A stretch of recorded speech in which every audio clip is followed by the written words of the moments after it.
define empathize as to imaginatively understand another's thoughts and emotions. And then if you are on the website, you can click through, you can see different examples of what empathy might look like in the classroom. This in the classroom section will explain the lesson out of which this artwork comes. When I first started thinking about empathy and thinking about designing a lesson around empathy, I got a lot of questions from colleagues about, well, how are you defining the difference between empathy and sympathy? Or how are you differentiating between empathy and compassion? And I thought that these were all really great questions. And I found this video that just makes me warm and fuzzy inside that I thought that I would share with you. If you don't mind, we'll just take a minute. Hello, I'm Mark. And I'm Murray. And we're here to tell you about the word empathy. Empathy, yes! Empathy! Tell them about the word empathy.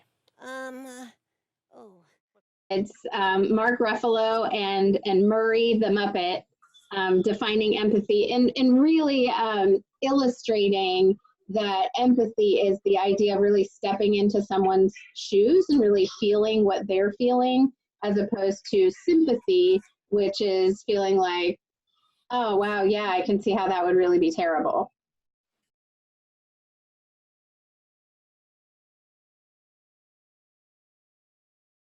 Why don't y'all tell me what you already know about Chagall?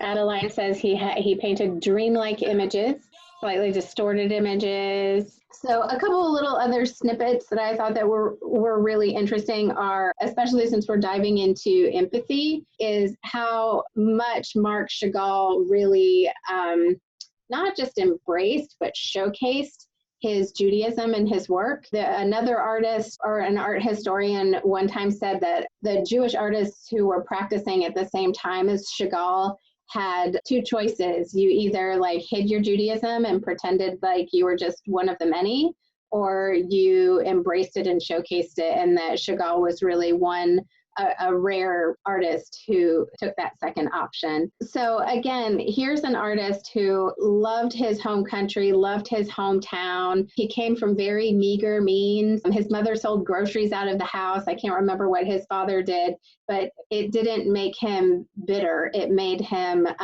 it sort of grew a love of place. So something else that I love about this painting is the couple here, the lovers as they're referred to by the art historians. Some art historians make this out to be an Annunciation scene.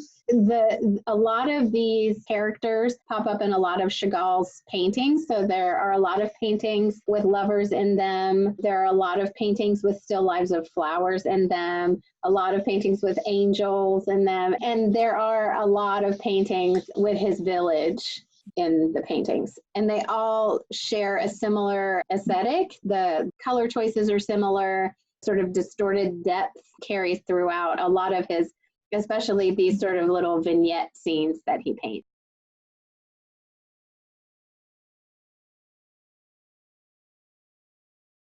Just to give you a little background too about Perceive No Care About, it comes out of Harvard's Project Zero, and it's an artful thinking routine that they have developed over the years, and it is specifically designed to help students to empathize. Well, to empathize and to see different perspectives. While everybody's gathering a piece of paper and a pencil or writing implement, let's take a minute just to look at the picture. We're going to empathize using this painting, but first what we're going to do is we're going to make a list of all of the different perspectives in this painting, all of the different characters or objects that we could possibly empathize with in this picture.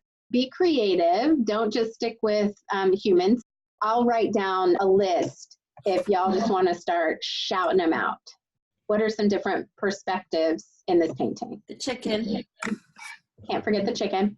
What else do we have? The bed, that big old fluffy white pillow. Commitment. Was I gonna say commitment maybe? Oh, I like that. I'm gonna add the vase of flowers. We said window? Nope, nobody said windows yet. Okay, so on your paper, I'd like you to make 3 columns. So put 2, or if you're just using sticky notes, you can just use 3 different sticky notes. Your first column on the left will be perceive. Your middle column will be know. And your final far right column will be care about. First thing I want you to do is, so we've looked at the painting. We have this really great list of all the different perspectives that we've made together.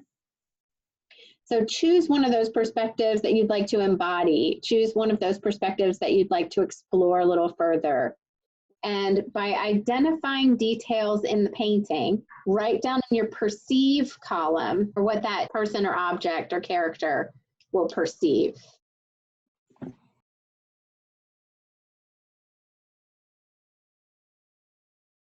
So after you've taken a couple minutes and sort of laundry listed out what you might perceive, then move on to the next column, which is know. So based on what you see in the painting, based on the details, what might you know?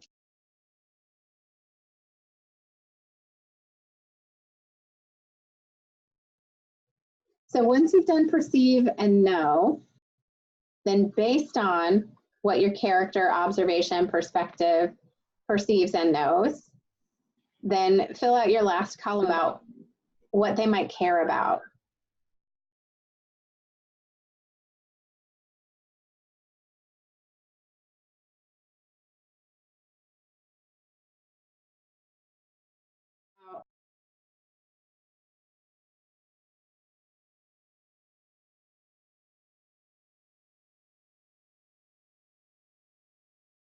So what we're going to do next is I would like each of you to use the perceive, know, care about, what you discovered in the exercise of perceive, know, care about. In empathizing with your character, I'd like you to create a watercolor painting from your character's perspective. So looking at Eileen's picture, can you all think about what she cares about? So she stepped into the shoes of whom or what? Love. Love. Yeah. It is love in the air. What do you see in Eileen's picture that makes you say that? It's the striking red color because we always I always think about, and then the movement of the person and with the lady at back turn and the loving facial expression of the guy. Affection. Affection. Yeah. That was a lot of details. Wow. In 15 minutes. Wow.